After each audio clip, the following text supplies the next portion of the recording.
Dunia baru saja memanggil gertakan Vladimir Putin, dan kepanikan itu terlihat jelas. Putin ingin memeras Amerika Serikat dengan rudal nuklirnya, tetapi sandiwara politiknya gagal total. Krisis ini bermula dari kebohongan putus asa. Putin memerintahkan uji coba rudal jelajah nuklir, berharap bisa menakut-nakuti Trump agar mencabut sanksi. Begitu Putin membuat pengumuman itu, televisi Kremlin mulai membicarakan bagaimana mereka bisa menghancurkan kota-kota Amerika Serikat seperti Washington, Chicago, Seattle, dan Los Angeles. Putin mengklaim bahwa rudal ini terbang sejauh 14.000 km, tapi sayangnya Norwegia mengatakan tidak ada radiasi nuklir. Rusia sedang berbohong. Kegagalan mencolok dari kekuatan Rusia ini memicu respons langsung dan memalukan dari Presiden Trump. Dia secara terbuka mengingatkan Putin bahwa Amerika Serikat punya lebih banyak nuklir dan mengancam akan memulai lagi uji coba nuklir. Ketakutan terhadap kekuatan Amerika Serikat membuat Kremlin benar-benar menyerah. Setelah membual tentang menyerang Washington dan Chicago, juru bicara Putin meminta maaf atas kesalahpahaman tersebut, mengakui bahwa uji coba itu sebenarnya bukan uji coba nuklir. Putin kini kehabisan pilihan. Upaya terakhirnya adalah menakut-nakuti rakyat Amerika. Tapi itu tidak akan berhasil lagi. Dengarkan saja apa yang dikatakan televisi Kremlin. Mereka ingin menyerang kota-kota Amerika. Anggap saja skenario terburuk. Kita bekerja dalam isolasi total. Lalu kenapa? Kita akan tetap dalam kondisi itu. Tidak betul, kita akhirnya akan beralih ke jenis senjata lain. Kita akhirnya akan menyerang dengan seluruh kekuatan kita. Kita akhirnya akan berhenti main-main. Kita semua akhirnya akan naman ke segalanya dari Moverbury dan kemudian tenang. Mengenai senjata, ini memang masalah yang sangat penting. Karena kau di sana Oreshnik, seperti Simodor yang Shamil Maxent, ditujukan untuk Paris, London, dan Sedaniker. Burevestnik ditujukan ke Washington, Chicago, Seattle, dan Los Angeles. 14.000 kilometer itu bisa berputar lalu menghantam Kiev. Itu bukan berasal dari pihak kami. Sayangnya bagi para propagandis Rusia, rudal nuklir Putin sebenarnya tidak berfungsi. Setelah uji coba, Putin mengklaim rudal ini punya jangkauan tak terbatas dan bisa menghindari semua sistem pertahanan. Dia juga mengklaim bahwa rudal tersebut terbang selama 15 jam, menempuh jarak lebih dari 9.000 mil atau 14.000 kilometer. Tapi kalian tahu apa yang anak-anak zaman sekarang bilang? Bicara itu mudah, bisakah kamu membuktikannya? Nah, satu-satunya hal yang dimiliki Putin untuk mendukung klaimnya adalah video animasi ini yang dirilis oleh televisi negara Rusia. Ini terlihat seperti kartun. Dan Putin, kalau kamu mendengarkan, kalau kamu butuh bantuan untuk meningkatkan kualitas produksimu, saya yakin tim saya bisa membantu. Tapi, kamu lihat, ada alasan kenapa Putin menggunakan rekaman animasi ini dan bukan rekaman aslinya.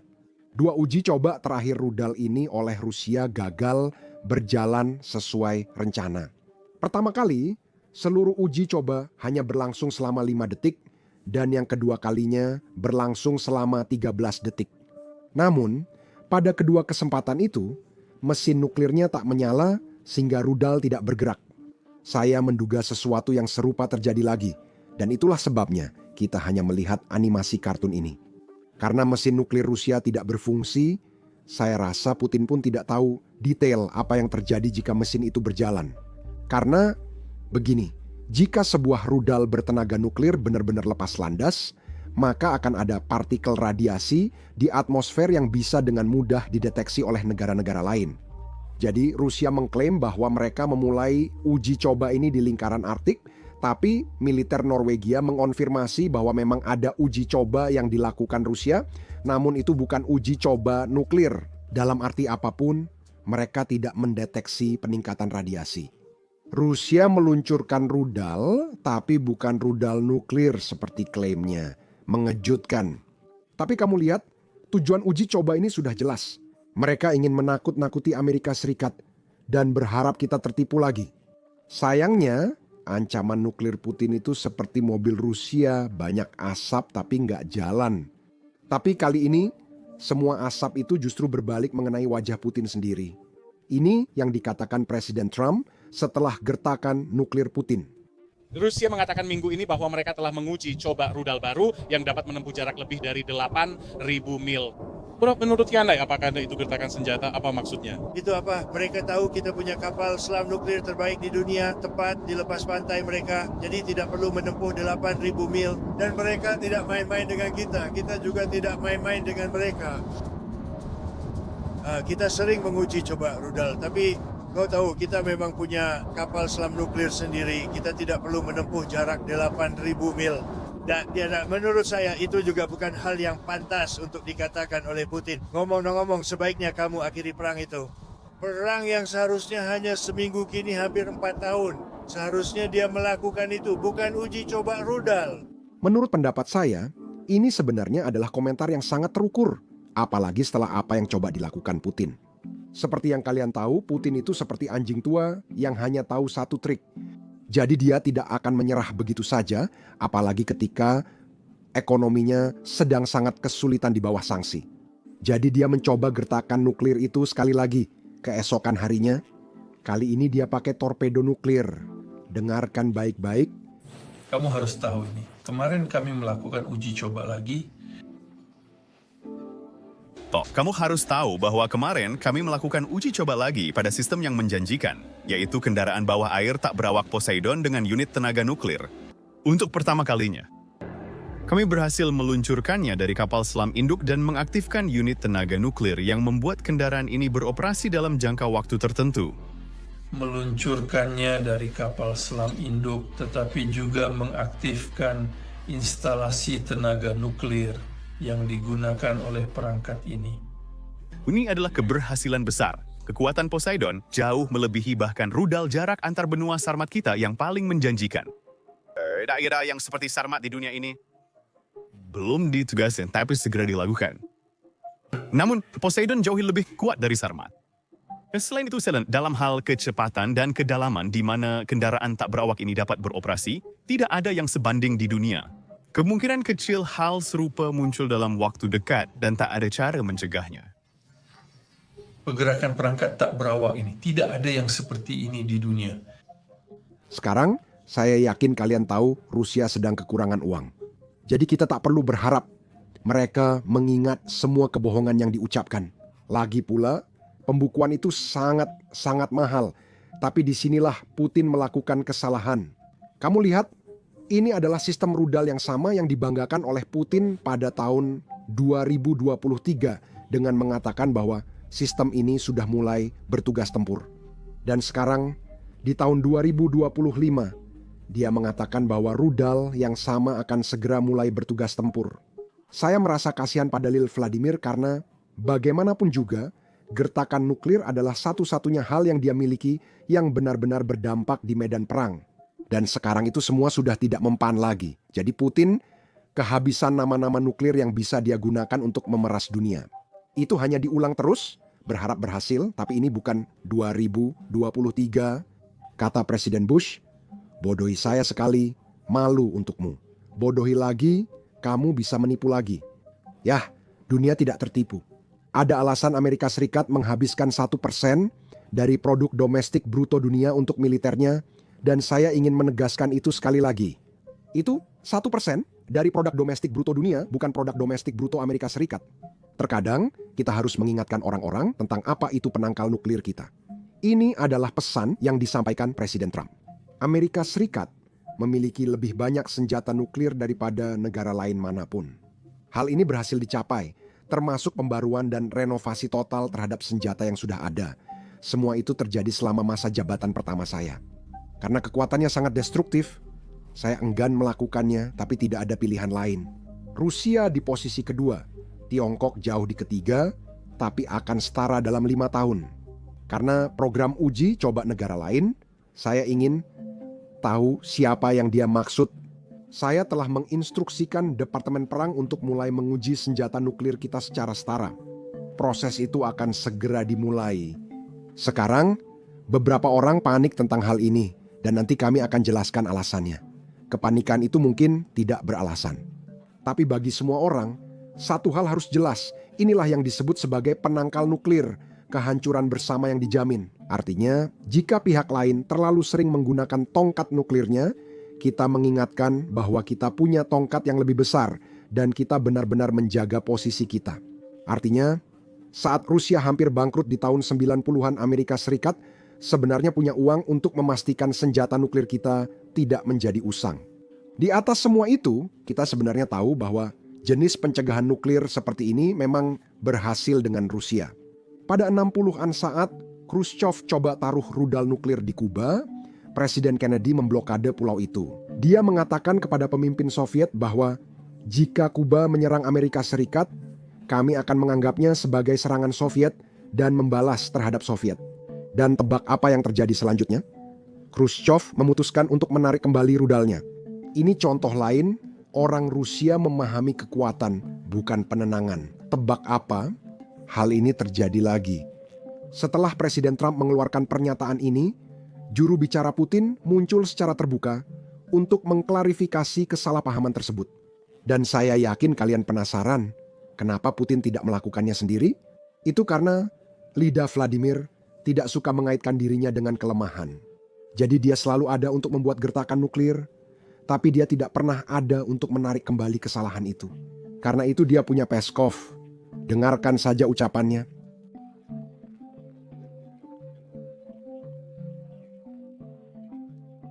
Dalam pernyataannya, Presiden Trump menyebutkan bahwa negara-negara lain sedang melakukan uji coba senjata nuklir. Sampai sekarang, kami tidak mengetahui bahwa ada pihak yang melakukan uji coba. Dan jika yang dimaksud adalah uji coba rudal Burevestnik, itu sama sekali bukan uji coba nuklir. Semua negara itu sedang mengembangkan sistem pertahanan mereka, tetapi ini bukanlah uji coba nuklir. Amerika Serikat adalah negara berdaulat yang berhak mengambil keputusan sendiri. Saya ingin mengingatkan pernyataan Presiden Putin yang telah sering diulang. Jika ada yang pelanggar moratorium, Rusia akan menindaklanjuti.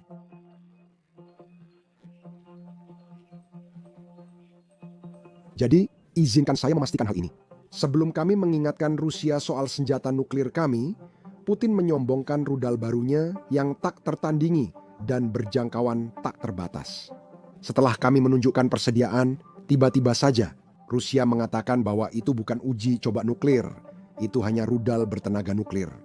Nah, itu adalah perbedaan yang penting, omong-omong, karena setelah Presiden Trump membuat komentar itu, semua orang mulai mengeluh bahwa tidak.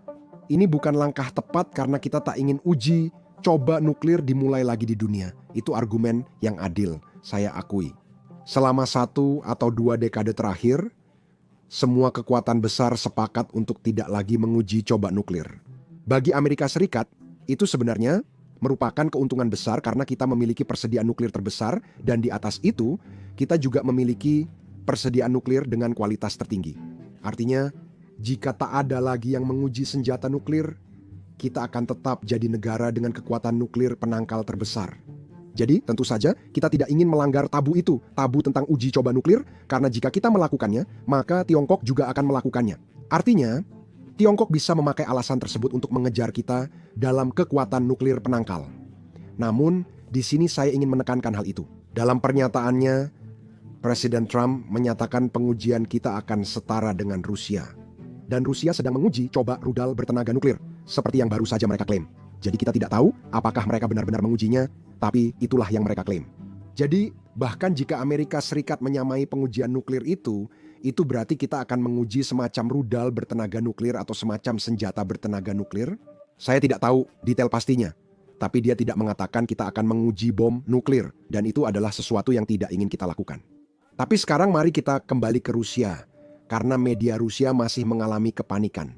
Kali ini karena Sekretaris Keuangan Scott Bessent, kalian ingat ketika propagandis pribadi Putin, Kirill Dmitriev, berada di Amerika Serikat untuk pada dasarnya memberitahu semua orang bahwa sanksi Trump tidak merugikan ekonomi Rusia. Dan di atas itu semua, Rusia punya rudal besar dan kuat yang seharusnya ditakuti dunia. Nah, inilah saat Scott Bessent tampil di televisi nasional untuk pada dasarnya memberitahu dunia bahwa jangan dengarkan propagandis Rusia. Apalagi yang harus dia katakan, dengarkan saja. Utusan Vladimir Putin yang ada di Amerika Serikat, Karol Dmitriev, saya tahu Anda mengenalnya, berkata, sanksi-sanksi itu menurut kutipannya tidak akan mempengaruhi ekonomi Rusia. Sanksi itu hanya membuat harga bensin di stasiun pengisian bahan bakar umum Amerika Serikat naik. Apakah Dmitriev salah? Dan kapan Rusia benar-benar akan merasakan dampaknya? Ya saya rasa Rusia langsung merasakan dampaknya. Saya bisa katakan bahwa kita sudah melihat India telah benar-benar menghentikan pembelian minyak Rusia. Banyak kilang minyak Tiongkok juga sudah berhenti. Dan Margaret, apa kamu benar-benar akan mempublikasikan apa yang dikatakan oleh seorang propagandis Rusia? Yang dia katakan, oh ini akan menjadi buruk sekali dan akan membuat Putin duduk di meja perundingan. Menurutmu apa yang terjadi jika dia pulang dan mengatakan itu? Ya Tuhan, bagaimana kalau di televisi ini mengerikan. Presiden Trump baru saja bertindak benar. Ya ini kampanye tekanan maksimum yang sukses. Margaret, apa yang akan dia katakan? Tentu saja, ini yang akan dia katakan. Jika Anda perhatikan tiap poin pembicaraan secara Rusia, mereka sering pernyataan telah mengimunisasi ekonomi mereka terhadap hal ini. Ya, mereka sudah mengimunisasi ekonomi. Pendapatan minyak mereka turun 20% dari tahun ke tahun. Saya menduga ini bisa menurunkan mereka sekitar 20-30%. Ya, jadi Anda tahu selalu bahwa Presiden Trump dikritik karena dinilai kurang bertindak. Dia mengambil langkah berani ini, lalu Anda mengutip seorang propagandis Rusia. Orang Rusia jelas tidak senang tentang ini. Karena salah satu acara terbesar di Rusia yang baru saja kita tonton di awal video bereaksi terhadap hal ini dengan cara yang sangat-sangat menarik. Dengarkanlah. Misalnya, Scott Feston bersikap kasar kepada Kirill Dmitriev tanpa alasan yang jelas. Mark Sangkopak dia sering membahas Rusia. Di mana dia dance Rusia? Dia mengancam dengan paket sanksi yang bukan dia yang menyusunnya. Ini disusun pada era Biden. Apa maksud dari kebencian sistemik ini? Apakah ini berkaitan dengan orientasi seksualnya? Saya tidak tahu dengan kalian, tapi setiap kali saya mulai kalah dalam berdebat, saat itulah saya mulai menyerang secara pribadi. Inilah yang terjadi di televisi Rusia, mari kita pikirkan. Propagandis Rusia ini, Kirill Dmitriev, datang ke Amerika Serikat dan tampil di televisi nasional di sini. Di Amerika Serikat, dia mulai memberitahu semua orang bahwa Rusia baru saja menguji rudal nuklir. Itu kata-katanya. Dia berkata, saya kesini untuk memberitahu Gedung Putih agar tidak main-main dengan Rusia. Jika seseorang melakukan itu, wajar tampil di televisi nasional untuk melawan propaganda itu. Jadi jika orang Rusia menganggap itu tidak sopan, jika orang Rusia menganggap itu merusak hubungan antara dua negara, mungkin mereka sebaiknya berhenti memeras dunia dengan rudal nuklir. Inilah alasan mengapa saya pikir Menteri Keuangan sebaiknya tampil di televisi dan menyampaikan hal ini. Kalau tidak, yang terjadi adalah media Amerika Serikat hanya mengikuti apapun yang dikatakan Rusia. Kemudian semua yang tidak mengikuti perang ini dengan dekat menjadi takut. Hal itu menekan pemerintah dan politisi untuk membuat kebijakan yang menguntungkan Rusia. Dan itulah tujuan Rusia, bagaimanapun juga. Mereka tidak bisa menang di medan perang, jadi mereka ingin menang dengan menggunakan perang narasi, menggunakan perang informasi. Inilah alasan kami membuat video seperti ini untuk melawan propaganda Rusia. Sayangnya, seperti yang kalian tahu, video kami kadang didemonetisasi atau dibatasi karena menampilkan cuplikan perang. YouTube dianggap tidak ramah pengiklan. Karena itu situs mereka, YouTube berhak menentukan apa yang bisa dan tidak bisa kami unggah. Tapi inilah alasan tepat kenapa kami baru saja meluncurkan platform kami sendiri yang disebut Basics Insider. Kami membuatnya untuk liputan perang yang lebih mendalam dan tanpa sensor. Di sana, Anda akan menemukan versi panjang beberapa video kami dan dokumenter asli yang lebih mendalam dari yang kami bahas di YouTube. Dan di atas itu semua, bagian favorit saya adalah kami memiliki para ahli dan veteran berpengalaman seperti mantan Navy Sea, Air, and Land Chukfar yang secara rutin hadir dan membantu kami menganalisis cuplikan pertempuran dari perang seperti yang terjadi di Ukraina. Seperti yang kalian duga, ini cuplikan yang tidak bisa kami tampilkan di YouTube. Tapi inilah kenyataan dunia kita. Beginilah cara perang modern dijalankan.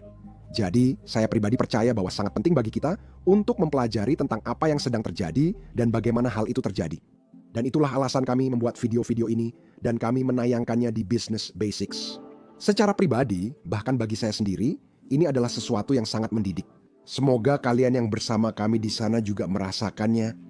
Jika kamu tertarik dengan konten seperti ini, Daftar sekarang di basicsinsider.com atau klik tautan di deskripsi atau pindai kode QR di layar kamu. Dapatkan akses ke konten luar biasa dengan mendaftar sekarang.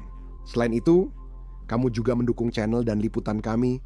Terima kasih, sampai jumpa di video berikutnya.